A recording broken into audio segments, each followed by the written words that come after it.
नमस्कार दोस्तों। इस देश में कुछ लोग बहुत ही चालाक, उनको हम मूर्ख नहीं कहेंगे, चालाक कहेंगे। मूर्ख बन के चालाकी करते हैं। उनकी बातों से आके आपसे ट्वीट पे लड़ते हैं, ट्विटर पे लड़ते हैं, फेसबुक पे लड़ते हैं, सोशल मीडिया पे चलाते हैं, व्हाट्सएप यूनिवर्सिटी जिनको कहते हैं। वो बेवकूफ़ नहीं है। उनकी एक सोची समझी प्लानिंग होती है और उस प्लानिंग पे काम करते हैं। उनका काम ही है फूट डालो और राज करो। उस नीति पे चलते हैं। वो बहुत ही कमज़ोर और कायर किस्म के लोग होते हैं और मेहनत का इंसान नहीं है। वो मेहनत करना नहीं जानते। मेहनत क्या होता है उनको नहीं पता। उनको काम है कि आपको नीचा दिखा के, आपको साइड करके हमें कुर्सी पर बैठे रहना है, हमें आगे बढ़ना है। आपने देखा गांधी के लिए क्या हुआ इस देश में, कैसे एकाएक गांधी जी को गाली देना दिया ना शुरू हो गया। ऐसे नहीं हुआ, शुरू से नहीं हुआ, एकाएक शुरू हुआ है। अचानक से प्लानिंग करके किया गया और गांधी जी को गाली दिया गया और गांधी के हत्यारे को नारा लगाया गया जिंदाबाद के, एक आतंकवादी का, जो देश के पहला आतंकवादी था। मैं और इन सब के बीच आज एक व्हाट्सएप यूनिवर्सिटी से मेरे पास आया व्हाट्सएप पे, जिसमें एक ओपी इंडिया का ब्लॉग चल रहा है, जिसमें कह रहा है कि ये गांधी के बारे में अंबेडकर ने कहा है कि गांधी की जो देशभक्ति और ये सब जो था वो सब खोखली है। मतलब गांधी जी के बारे में उन्होंने कहा है और गांधी को लाइक नहीं करते थे अंबेडकर। ये सब बातें कही गई। तो भाई क्या बताऊं इनको, किस तरह के बेवकूफ़ लोग हैं। कहीं से भी थोड़ा सा उठा लेते हैं स्क्रीनशॉट और कहीं से कुछ ले लेते हैं। और कल एक ऑडियो भी चल रहा था जिसमें बीबीसी के पत्रकार का बता रहा था। वो ऑडियो उनका है नहीं है, कौन वेरीफाई करेगा मुझे नहीं पता। लेकिन पहले उन्हीं बाबा साहब अंबेडकर के खिलाफ रहे ये लोग, जो आज गांधी को मारने की बात कर रहे हैं और कालीचरण के सपोर्ट में हो। तो बाबा साहब के समर्थक कभी रहे नहीं। बाबा साहब के बारे में उनको पता तो कुछ है नहीं। इन लोगों को ये पढ़ाई तो करते नहीं हैं और न ये पढ़ना चाहते हैं। 14 अप्रैल 1891 को बाबा साहब का जन्म हुआ। 14 अप्रैल 1891 और गांधी जी का 1869। गांधी जी से 22 साल छोटे थे बाबा साहब। बाबा साहब के फादर ईस्ट इंडिया कंपनी में सेना में काम करते थे और सेना में अच्छे पोस्ट पे थे वो, ईस्ट इंडिया कंपनी में। यानी हम ईस्ट इंडिया कंपनी के लिए काम करना मतलब भारतीयों के खिलाफ काम करना। अंग्रेजों के साथ काम कर रहे थे, उनको अच्छी सैलरी थी। बाबा साहब की जो जाति थी महार जाति थी, जिसमें बहुत भेदभाव था उस जमाने में। अछूत का भेदभाव बहुत था और जिसके कारण उनको बुरा लगता था। और बाबा साहब ने अच्छी पढ़ाई भी करी, बाहर जाके भी पढ़ाई किया। डिग्री की उनके पास कोई कमी नहीं थी क्योंकि फादर के पास पैसा बहुत था।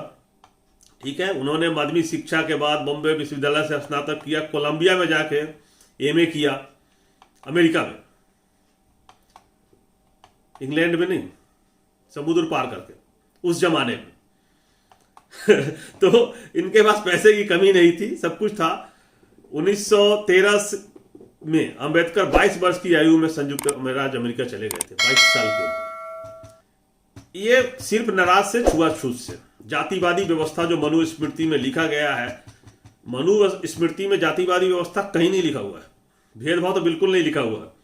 लेकिन उनको लगता था कि मनुस्मृति में प्रॉब्लम है और भेदभाव है, और जिसके कारण उन्होंने मनुस्मृति के खिलाफ थे। और क्यों थे? क्योंकि ये लोग, यही लोग जो कालीचरण को आगे करके जो गाली दे रहा है गांधी को, इनको धर्म ग्रंथ का ज्ञान नहीं है।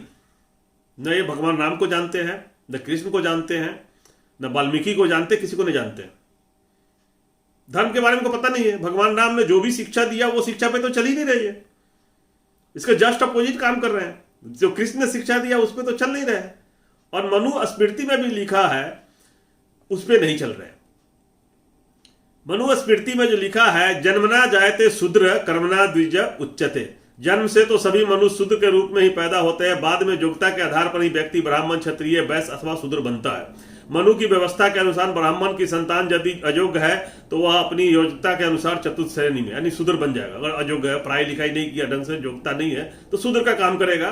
और चतुर्थ श्रेणी वाला शूद्र की अगर संतान योग्य है और बहुत बढ़िया है, जैसे बाबा साहब पढ़ लिख लिए तो ब्राह्मण हो गए। आप समझ रहे हैं मैं क्या कर रहा हूं? तो मनुस्मृति अगर लागू होता तो उसके हिसाब से ये होता, लेकिन ये लोग लागू नहीं करने दिए। ये कालीचरण के जो सपोर्टर है वो नहीं चाहते थे, तो इसके खिलाफ थे अंबेडकर जी। इन्हीं मनुस्मृति के खिलाफ करते हुए अंबेडकर जी ने 25 दिसंबर 1927 को आग लगा दी, जला दिया। उस जमाने में आप सोच सकते हैं आज कितना विरोध हो रहा है, देश में संविधान है, पुलिस व्यवस्था है, सब कुछ है, तब विरोध हो रहा है। कालीचरण जैसे लोग हंगामा कर रहे हैं उनके सपोर्ट के लिए और जान से मारने की बात हो रही। अंबेडकर ने तो उस समय जला दिया भाई। उस समय सोच रहे हैं कितना बड़ा उन्होंने मोल लिया दुश्मनी, लगा दिया उन्होंने। इसको गांधी जी ने बड़ा विरोध किया जलाने का, बोले इस पुस्तक को नहीं जलाना चाहिए था। और गांधी जी ने विरोध किया। उन्होंने कहा कि जातिगत भेदभाव आध्यात्मिक और राष्ट्रीय विकास के लिए हानिकारक था। इसका हिंदू धर्म मनुस्मृति जैसे ग्रंथों से कुछ लेना देना नहीं था, गांधी जी ने कहा। जैसे मैं कह रहा हूं, मैं भी तो ही कर रहा हूं। मनुस्मृति में तो कहां लिखा है? उन्होंने तो साफ लिखा है कि जाति और धर्म कर्म के अनुसार से होगा, तो किताब में तो ऐसा नहीं लिखा हुआ है। तो गांधी जी ने वही बात कही कि उसमें तो था नहीं, लेकिन आपने जला दिया, तो उसका विरोध किया था। गांधी ने तर्क दिया था कि पाठ अलग अलग कॉलिंग और व्यवस्था की पहचानता है, किसी के अधिकारों को नहीं बल्कि किसी के कर्तव्यों को परिभाषित करता है, कि शिक्षक से लेकर चौकीदार तक सभी के लिए समान रूप से आवश्यक है और समान दर्जा। गांधी ने मनुस्मृति को उदात्त शिक्षाओं के शामिल करने के लिए माना, लेकिन एक पाठ जिसमें असंगति और अंतर्विरोध थे, जिसका मूल पाठ किसी के अधिकार में नहीं है। उन्होंने सिफारिश की थी किसी को पूरे पाठ को पढ़ना चाहिए। मनुस्मृति के उन हिस्सों को स्वीकार करना चाहिए जो सत्य और अहिंसा या दूसरों के लिए अहिंसा के लिए अस्वीकृति के रूप में है। मनुस्मृति में भी दिखाया गया है कि हिंसा नहीं करना है, सत्य के सहारे चलना है, अहिंसा का सहारा लेना है। वो तो लो, कम से कम पूरा किताब खराब नहीं है, तो ये उनका कहना था। तो ये थोड़ा सा मतभेद हुआ। अब 22 साल छोटे अंबेडकर गांधी जी से, और जब ये जलाए 1927 में, तो 1900 आप देख लो कि उनका जन्म कब हुआ, और 1927 में जलाए। 35 साल की उम्र में अंबेडकर जी ने मनुस्मृति को जला दिया था। और गांधी जी तो उनसे 22 साल बड़े थे, आपको पता ही है, जन्म से बता दिया आपको। गांधी जी के फादर भी दीवान थे बहुत बड़े अंग्रेज के ज़माने में, उनके पास भी बहुत पैसा था, और तभी वो साउथ अफ्रीका में बैरिस्ट्री करके वहाँ से आप सब कुछ छोड़ के आए। कि मेरे फादर ने अंग्रेजों के साथ दीवान बन के रहे। भीमराव को भी यही कहा कि अंग्रेजों के साथ हम अंग्रेज के नहीं स्वीकारते, और उन्होंने आज़ादी की लड़ाई के लिए लड़ाई लड़ी। अब ये दोनों बात जो आपको बताया कि गांधी का मतभेद और अंबेडकर है, इतना ही है कि गांधी जी ने अंबेडकर जी को बोला कि भाई मनुस्मृति नहीं जलाना था। यानी गांधी चाहते थे कि हम सबको लेके चले, आज गांधी के हत्यारों को भी। अंबेडकर चाहते थे जो मनुस्मृति जलाने का मतलब हुआ कि तुम लोग, तुम्हारा नहीं चलेगा, तुम जो कर रहे हो वो नहीं चलेगा। तो थोड़ा हो गया ना कि भाई एक ही जाति को लेकर चलना है, हम तुमको नहीं रहने देंगे, तुमको यहां रहने का अधिकार नहीं है। बाबन मेश्राम भी यही कर रहा है, नफरत फैला रहा है कि सिर्फ हम ही रहेंगे, तुम बाहर से आए हो, यूरेशिया से आने वाला इंडिया में नहीं रहेगा। खुल के मतलब ये हुआ, हम भारत के मूल निवासी है वही रहेंगे, यूरेशिया वाला नहीं रहेगा। यानी जो भी क्षत्रिय और वैश्य ब्राह्मण जो गोरे थे वो यहां नहीं रहेंगे इंडिया में। गांधी जी कहते थे कि सब रहेगा। अब लोगों को देखिए कि गांधी जी सबको लेकर चलना चाह रहे थे। जो देश में रहने वाले मुस्लिम थे वो भी तो इंडियन ही थे, हिंदू ही थे, धर्म अपनाए। जो सिख थे वो भी, और जो बौद्ध थे वो भी, और जैन थे वो भी। तो गांधी सबको लेकर चलना चाहते थे। अंबेडकर जी का था कि नहीं, हम मनुवादी को तो नहीं रहने देंगे। इसका मतभेद था, लेकिन मतभेद का पिता पुत्र के बीच में मतभेद होता है तो मतलब ये नहीं होता कि इतना ज्यादा होता है। उन्होंने बोलना होगा, अंबेडकर साहब ने जो भी बोलना होगा बोला। गांधी जी तो थे नहीं उस समय, उन्होंने क्या स्टेटमेंट दिया नहीं दिया। लेकिन ये लोग जो जिंदगी भर अंबेडकर को गाली देते रहे, बाबा साहब को, यही काली और काली के समर्थक, यति के समर्थक, कभी बाबा साहब को देखना नहीं चाहता, उसके संविधान को नहीं देखना चाहता, उनके लोगों को नहीं देखना चाहता, उनका आरक्षण खत्म करने के लिए नारे लगाते हैं। आरक्षण खत्म भी कर दिया सत्ता में आते ही, सारे सरकारी कंपनी को बेच दिया। आज वो अंबेडकर का गुणगान करने लगा एकाएक गांधी से लड़ने के लिए। आप समझ रहे हैं ना। अब गांधीवादी लोगों से को अम्बेडकरवादी से लड़ना शुरू कर दिया कि नहीं, अम्बेडकर तो गांधी के विरोधी थे, यानी जो अम्बेडकर के मानने वाले दलित पिछड़े हैं वो मेरे साथ आ जाए वोट के लिए, क्योंकि जितने नहीं जा रहा है इस बार के चुनाव बहुत दिलचस्प होने वाला है, भाजपा बुरी तरह से हारने वाली है, तो अपने लोगों को लगा दिया। अब दलित वालों को गांधी वालों के साथ मिलाना चाह रहा है, और दोनों एक ही है। गांधी सबको लेके चलना चाह रहे थे, देश भी यही चाह रहा है। देश थोड़ी ना चाह रहा है कि सिर्फ दलित देश में रहेगा, कैसे रहेगा, नहीं रह पाएगा। न पिछड़ा चाह रहा है कि सिर्फ पिछड़ा रहेगा। एक मैं पहले वीडियो में बताया कि सब लोग रहेंगे, मिलकर तो रहेंगे। तो ये फूट डालो की जो नीति है इनका शुरू से ही है।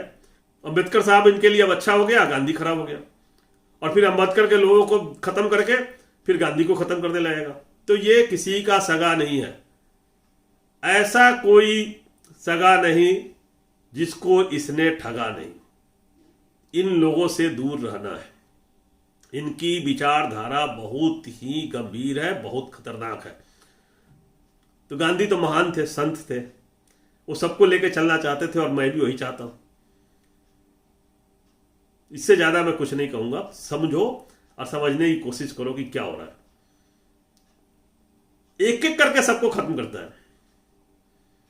अम्बेडकरवादी को खत्म कर दिया, इतने दिनों में सब कुछ खत्म कर दिया। अब अम्बेडकरवादी को साथ लेना चाह रहा है, गांधी को खत्म करने के लिए, गांधीवादियों को खत्म करने के लिए।